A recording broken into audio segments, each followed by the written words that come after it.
prometido deja de ser deuda en este momento porque ya está con nosotros el subsecretario del Ministerio del Interior, Pablo Abdala. Pablo, bienvenido, ¿cómo le va? Muchas gracias, un placer. Gracias por invitarme. El placer es nuestro, gracias por su disposición, por su tiempo. Obviamente es una cartera que tiene mucho trabajo como todas las otras, pero él hace un alto para visitarnos y se lo agradecemos mucho. Encantado. Porque claramente el tema seguridad inquieta a la población, es un tema que en las encuestas incluso genera preocupación, se posiciona en primer nivel en cuanto a lo que la ciudadanía mantiene en alerta, digamos, por sobre lo económico incluso.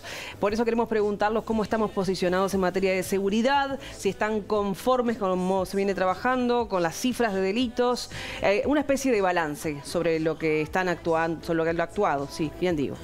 Rosario, nosotros estamos conformes con el rumbo que el país lleva y que el gobierno lleva y que la sociedad lleva con relación al tema de la seguridad.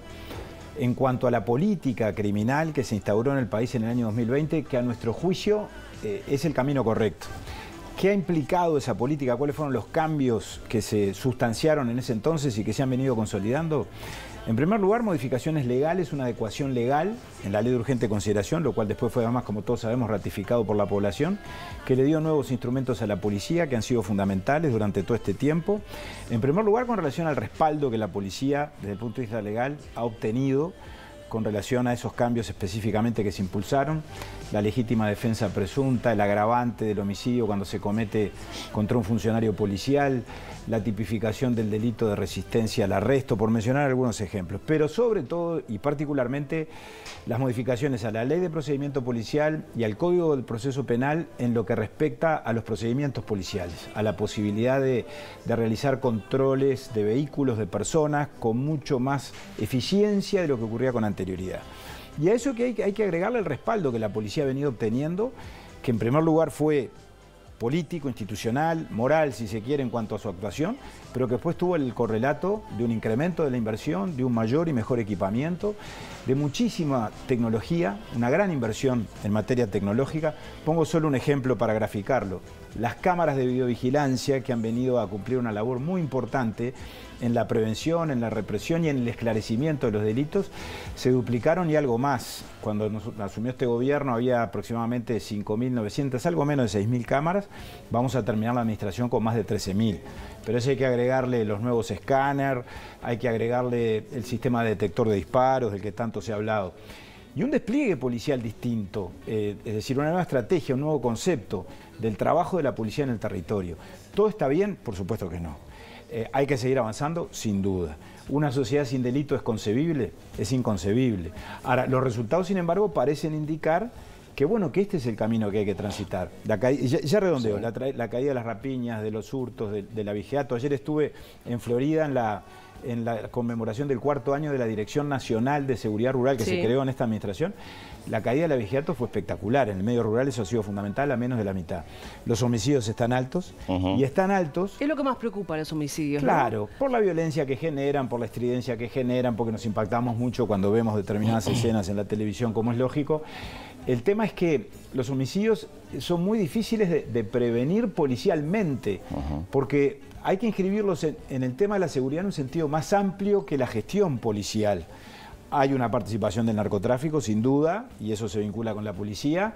¿Tiene que ver con disputas de territorio en su mayoría? No, no necesariamente. Justamente nos habíamos habituado, y fue un concepto que instalamos entre todos, que viene de los gobiernos anteriores y en parte del actual gobierno en su primera fase, de que los homicidios obedecen fundamentalmente al ajuste de cuentas, a la lucha por territorio, y después los estudios académicos y la propia evaluación técnica que viene realizando el Observatorio de Criminalidad en cuanto a la etiología, se llama, es decir, al origen de la violencia que está detrás de los homicidios, concluye que ni siquiera la mayoría de los homicidios obedecen a estas causas o están vinculados al narcotráfico. Una parte importante sí, ahí se discute, porque ustedes vieron que hay una discusión académica, si es un 15%, si es un 40%, pero una parte muy importante, aún la mayoritaria, responde a violencia doméstica, responde a conflictos interpersonales, responde a disputas. Hay más violencia en la sociedad, violencia que se manifiesta de las más diversas maneras y que tiene que ver no solo con el Uruguay, yo creo que tiene que ver con el tiempo que estamos viviendo. Por supuesto, la incidencia de la droga, no en la fase del negocio asociado al narcotráfico, sino de la droga asociada a la demanda, al consumo, que no es un delito, pero que obviamente trastoca y altera nuestras conductas, yo creo que en alguna incidencia importante todo esto está ejerciendo. Abdala, usted decía que los índices marcan que han bajado los delitos, excepto los homicidios, que son claramente hoy día los que lamentablemente no han podido bajarse. No obstante, quienes de alguna manera cuestionan estos datos sostienen que lo que han bajado son las denuncias de los delitos y que hay a veces una suerte de decepción por parte del ciudadano de si sufre un delito o un intento de rapiña, por ejemplo, no denunciarlo. ¿Cómo se responde a eso? Que yo creo que hay un poco de mitología con relación a todo eso. Primero porque en cuanto a la medición de los delitos no ha cambiado la metodología ni el sistema. Hoy son denuncias, ayer eran denuncias. Cuando comparamos las cifras del 2024 o del 2023 con la del 2019, estamos hablando del mismo observatorio que mide los mismos delitos, con la misma conducción, con los mismos equipos técnicos y al mismo tiempo el mismo registro, que son las denuncias de la población. La policía está permanentemente exhortando a que se denuncie y a que se denuncie todo lo que acontece, porque para nosotros es información fundamental a la hora de la georreferenciación de los delitos, a la hora de los mapas de calor, de tener claro dónde acontecen fundamentalmente los fenómenos, para definir, por lo tanto, estrategias que por definición deben ser dinámicas. Y hemos llegado a la conclusión de que incluso se denuncia, seguro no menos que antes, pero tal vez hasta más que antes, fundamentalmente en lo que tiene que ver con las denuncias asociadas a la labor de la policía en el territorio y a las denuncias que ingresan a través de las laptops que manejan los policías, los patrulleros, que se cargan ahora, a diferencia de lo que ocurría antes, inmediatamente en el sistema de gestión. Por supuesto que en el Uruguay, como en cualquier país del mundo, para tener una visión más global y más completa del fenómeno delictivo, tenemos que avanzar en el camino de las encuestas de victimización, que así se llaman. Y en el Uruguay, y este gobierno está en este momento con el Instituto de Estadística, que firmamos un convenio, tú lo sabes, Rosario. Exacto, estuvimos con Diego Aboal hablando de eso. Exactamente, sí, avanzando en esa dirección. Porque la encuesta de victimización, ¿qué permite? Es decir, no cuenta solo las denuncias, encuesta, por eso se llaman encuestas, a la población a los efectos de saber si esa persona, si su familia, si en su cuadra, si en su entorno tuvo conocimiento de algún delito, algún familiar cercano, estudia también o mide la percepción de la población. Son encuestas más completas. Tenemos que hacerlo y ya vamos a tener la primera, seguramente en el correr de este año o hacia fines de la actual administración. Bien. Abdala, voy a engancharme de vuelta con el tema homicidios para ir ya a otros asuntos que queremos acelerar la entrevista para hablar un poquito de todo. Pero respecto al tema homicidios, también se cumplió un año del Departamento de Homicidios, claro, ¿no? Y hay un tema vital allí, que tiene que ver con el esclarecimiento. Si bien los homicidios preocupan, las cifras no son las deseadas de pronto, lo que sí ha tenido buen andamiento es el esclarecimiento de este tipo de delitos. ¿Es correcto? ¿Qué panorama hay al respecto de esto? Sin duda, Rosario. Primera aclaración, como decía Robert, y es verdad, el tema de los homicidios nos preocupa, el nivel de homicidios en la sociedad, por todo lo que dijimos antes, está alto. Aún así, creo que lo que hemos logrado, y no es un mérito del gobierno, esto es un tema de la sociedad, porque repito, el tema de los homicidios es un fenómeno que va más allá del propio Ministerio del Interior, hay que escribirlo en un concepto de seguridad bastante más amplio.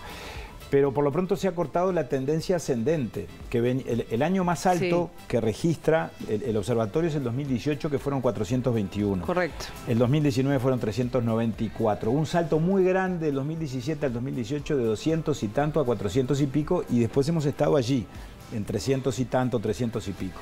Pero si no se hubiera cortado la tendencia, hoy en lugar de los 380 y tanto que tuvimos el año pasado, tendríamos capaz que 450, no lo sé. No es un consuelo esto, que quede claro, es un tema que nos debe preocupar. Ahora, el esclarecimiento de los homicidios ha crecido mucho por varias razones. Por la incorporación de tecnología, sin duda, lo que yo decía, las cámaras permiten recoger evidencia que después permite la actuación de la policía y de la fiscalía y de la justicia en forma más eficaz. El detector de disparos, que fue otra inversión tecnológica de esta administración, ha sido muy importante porque permite recoger evidencia más rápidamente, detectar todos los disparos, no solo los que se denuncian a través de los distintos mecanismos de denuncia, intervenir más rápidamente o llegar más rápidamente a la escena de los hechos. Un escáner 3D que nos pidieron los fiscales de homicidios, que se invirtió, lo compramos con el ministro Martinelli, digo lo compramos porque corresponde a este último tramo de la actual administración, que permite preservar la escena del hecho utilizando la tecnología en 3 dimensiones, ¿verdad?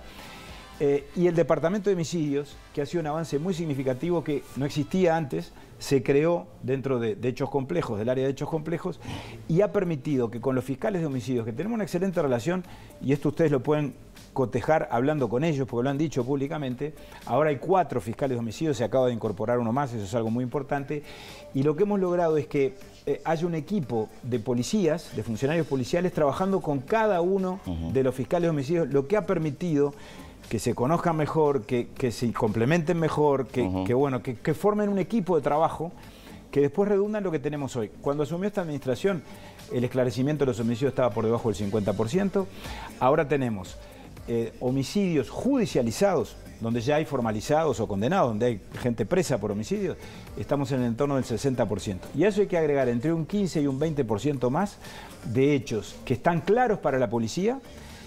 O sea, ya tiene una explicación, ya hay personas identificadas o responsables, pero se está en la etapa o de recoger evidencias, o porque los fiscales nos piden más pruebas, porque ahí hay una relación con los fiscales de ida y vuelta, o porque eventualmente hay alguna persona requerida. Doctor, usted decía hace un ratito que se ha vuelto los homicidios una cuestión no solamente preocupante, sino más violentos. Y nosotros también lo que vemos todos los días en los diversos informativos y en la crónica policial es que se está dando una modalidad, por lo general, de homicidios que no se veía antes acá. Por ejemplo, desde una moto que disparan hacia un vehículo. Y esto equipara mucho a las modalidades que uno veía en otros países. ¿Es que ha permeado grupos de delincuentes de otros países en nuestro país o se copian las modalidades de otros países? ¿Qué es lo que pasa? No, a ver, digamos, que tengamos la injerencia y la intromisión de los grandes carteles del delito, de las grandes bandas criminales de la región, eso no acontece. Eso es lo que nos transmite además la Policía Nacional. ¿De Brasil no vienen? ¿No hay? No, salvo eventualmente alguna incursión puntual en la frontera, pero no es que estén instaladas entre nosotros. Bien. Eso digámoslo con toda claridad. Tú sabes, Robert, que la memoria por condición humana, a ver, si digo que es selectiva, digo que hay intencionalidad asociada a la memoria. No digamos que es selectiva, digamos que es frágil. Todos nos pasa que a veces no nos acordamos. Y créanme que este tipo de violencia que estamos viendo, a ver, podríamos discutir si se ha incrementado la forma, la gravedad, la alevosía, está bien, pero no es nueva, tampoco es nueva. No creamos que es nueva porque no lo es. Lo que sí creo es que, digamos, se ha diversificado más la violencia en cuanto a las formas que adquiere y que registra. Correcto. ¿Verdad? Y eso yo lo coloco en una dimensión y en un plano que creo que nos convoca a todos los uruguayos. Y esto no es por sacarnos el sayo nosotros de encima. Por eso el Ministerio trabaja en lo que se ha denominado el enfoque dual. ¿El enfoque dual qué es? Represión, persuasión y prevención del delito en la fase policial, que es nuestra obligación, nuestro cometido originario, pero al mismo tiempo colaborar en el análisis de las concausas y en el trabajo en el territorio y en las causas sociales profundas. Por eso hemos generado nosotros mismos, yo he participado directamente en eso, ámbitos con el MIDES, con el INAU, con ACE, con la ANEP, porque creo que si el Ministerio no colabora con esos organismos en cuanto a la contención de niños y adolescentes, en cuanto a la protección de la gente y la promoción de la familia, el apuntalamiento de las familias como núcleo esencial en nuestra sociedad, y difícilmente será que logremos contener esta situación. Bien. Y que podamos salir de ella. Subsecretario, le queremos preguntar sobre allanamientos nocturnos. Tenemos este plebiscito en ciernes de cara a octubre. ¿Allanamientos nocturnos, sí o no? Sí, por supuesto que sí. Yo creo que estamos asistiendo a una suerte de politización de este debate, como todos sabemos, en medio de la campaña electoral. Pero si lo desbrozamos de los condimentos políticos y hasta ideológicos que hemos visto, estamos hablando de una cuestión que es de puro sentido común. Que todos en algún momento estuvimos de acuerdo con esto. Todos los partidos, todos los gobiernos. Yo fui legislador durante los gobiernos del Frente Amplio y en el gobierno del presidente Mujica me acuerdo que se habló de esto. El presidente Mujica habló como una cuestión de sentido común, que lo es, esto de los allanamientos nocturnos. Que en realidad no es un tema de nocturnos o diurnos, es un tema de allanamientos. Se practican durante el día, pero eventualmente, porque tampoco es que estemos postulando ni esto como una solución mágica, porque por ahí se ha dicho, no es la solución mágica. No lo es, nadie dijo que lo fuera. Tuvieron reunión con gremios policiales, ¿no? Porque ellos ven algunas cositas que se deberían ajustar para que esto efectivamente se concrete en caso de que se apruebe el plebiscito. Garantías, herramientas, capacitación. Hemos hablado con los sindicatos y los sindicatos no han dicho que estén en contra, no han dicho que vayan a hacer campaña en contra. Han dicho, y está muy bien, que les preocupa eso, que les preocupa saber si va a haber protocolos, capacitación. Y todo eso va a haber porque es de sentido común. La policía tiene todo lo que hace, lo protocoliza, porque actúa muy profesionalmente. Abdala, para finalizar, porque ya nos quedamos sin tiempo, sí. pero no quiero dejar de preguntarle, ya que habló de los sindicatos, lamentablemente sobre los últimos días de julio se verificó la muerte de un dirigente sindical, funcionario policial, en un entrenamiento que no estaba bajo la órbita del Ministerio del Interior. ¿Esto todavía está en una etapa de investigación por Fiscalía o ya hubo una decisión judicial al respecto? Ya hubo una decisión judicial porque la persona que disparó se entiende en principio que accidentalmente, y por eso fue formalizada esa funcionaria por haber cometido un homicidio culposo. Bueno, fue formalizada, pero el fiscal ha resuelto seguir indagando. Yo no sé muy bien en qué etapa está la indagatoria y tampoco corresponde... ¿Hay un proceso en el Ministerio por la funcionaria o no? No. Okay. En el Ministerio no. Cuando llegue el momento eventualmente se hará con relación a la situación funcional de esa funcionaria, pero el Ministerio nunca abrió una investigación, por lo que tú mismo decías, Robert, o creo que lo dijo Rosario. Es una actividad que el sindicato realizaba legítimamente, que no había sido autorizada ni era supervisada o controlada por el Ministerio, y por lo tanto está dentro de las actividades que el sindicato puede realizar a los efectos de la capacitación de sus trabajadores. Se dio esta fatalidad en principio, que lamentamos mucho, por supuesto, todos en su momento y ahora también. Nos quedan segundos nada más, le pedimos por favor de su complicidad para una respuesta breve. ¿Qué pasa con la salud mental, que también es un reclamo incesante del cuerpo policial, la asistencia, la contención? ¿En qué está todo esto? Es un gran tema, se están haciendo muchas cosas. La tasa de suicidios es alta en el Uruguay en general. Por lo tanto, también lo es en el caso de los funcionarios policiales, como seguramente si lo indagamos lo es alta en cualquiera de las distintas profesiones. Porque si tú, más allá de que los policías, por supuesto, están sujetos, como lo dice la gente que trabaja en salud mental en el Ministerio del Interior y en sanidad policial, a factores de riesgo que obviamente obligan a un cuidado muy particular, cuando se analizan las situaciones y las causas, hay patrones comunes entre los motivos que llevan a una fatalidad de este tipo a un funcionario policial que los motivos que llevan a cualquier persona en el marco de una tasa, repito, de suicidios muy alta que tenemos en nuestro país, que sin duda nos debe preocupar y que al Ministerio de Salud Pública mucho le preocupa y a nosotros también. Sin lugar a dudas. Subsecretario, muchas gracias por visitar día a día en esta nueva casa, en este nuevo ciclo. Gracias. Felicitaciones. Bueno.